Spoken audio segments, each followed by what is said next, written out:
அகல் இரு விசும்பின் ஊண்டும் சூளை நரந்தலை முதூர் களம்சை கோவே என்கிறது புறநானூறு. சங்க இலக்கியம் சிந்துவெளி நாகரிகம் முதல் கீழடி வரை கண்டெடுக்கப்படும் முதுமக்கள் தாழிகளும் மண்பாண்டங்களும் சுடுமண் சிற்பங்களும் சொல்வது ஒன்றைத்தான். வரலாற்றுக்கு முந்தைய காலம் முதல் வாழ்ந்த பல திராவிட தொல்பழங்குடிகளுள் தமிழ் பேசும் மக்களில் மூத்தவர்கள் இந்த மண்பாண்ட கலைஞர்கள்.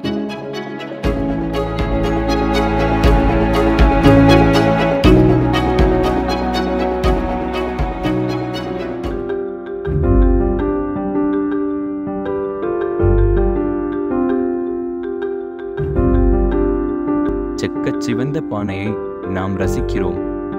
ஆனால் அது உருவாகும் விதத்தில் ஒரு சமூகத்தின் நினைவும் வாழ்வும் அடங்கியுள்ளது. இத்தனை சட்டிக்கு அவ்வளோ மண், ஒரு 10 சட்டி மண்ணுனாக்கா ஒரு 4 சட்டி வண்டலை போட்டு அப்புறம் லேசாக மிதித்து மிஷினில் போட்டு எடுத்து அதுக்கப்புறம் அதை பிசைஞ்சு தெருவில் வச்சு மணஞ்சி அப்புறம் உற்பத்தி பண்ணக்கூடியது. நீங்கள் பொங்கலுக்கு சமைக்கும் மண்பானையை உருவாக்கி கொடுக்கும் இவர்கள் என்று தங்களை புலாலர்கள் என்றும் புயவர்கள் என்றும் அழைத்துக் கொள்கிறார்கள். தமிழ்நாடு முழுக்க வாழும் இம்மக்கள் தொன்று தொட்டு ஒரு கலையாக வாழ்வாக மண்பாண்டத் தொழிலை செய்து வருகிறார்கள்.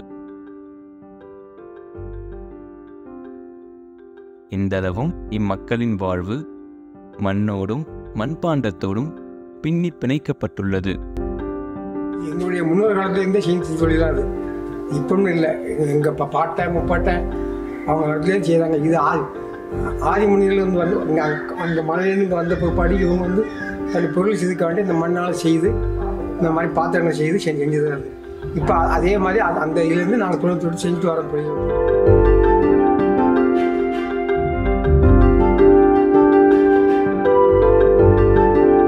எல்லா கோயிலும் இந்த மாதிரி கும்பம் எடுத்தது பாருங்கள்.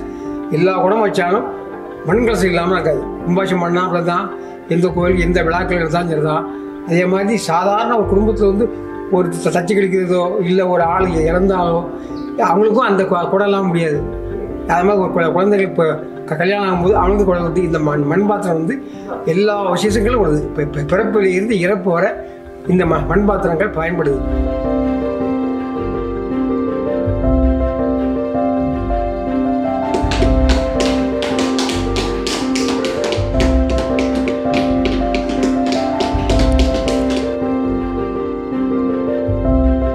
இன்று நமக்கு தெரிந்ததெல்லாம் பொங்கல் பானை மட்டும்தான்.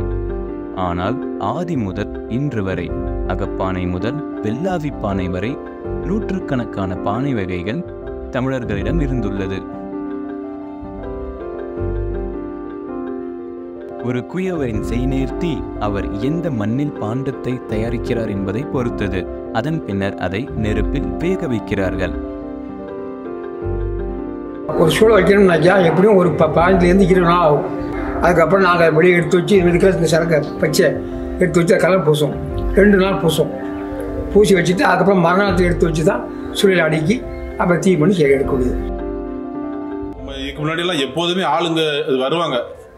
பானை மண்சட்டுன்னு இப்போ ஆட்கள் ரொம்ப பேர் உண்டானு. இப்போ அந்த மாதிரிலாம் இல்லை. பூரா சில்வரு பாத்திரங்கள் பூரா அந்த மாதிரி மாறிட்டுது.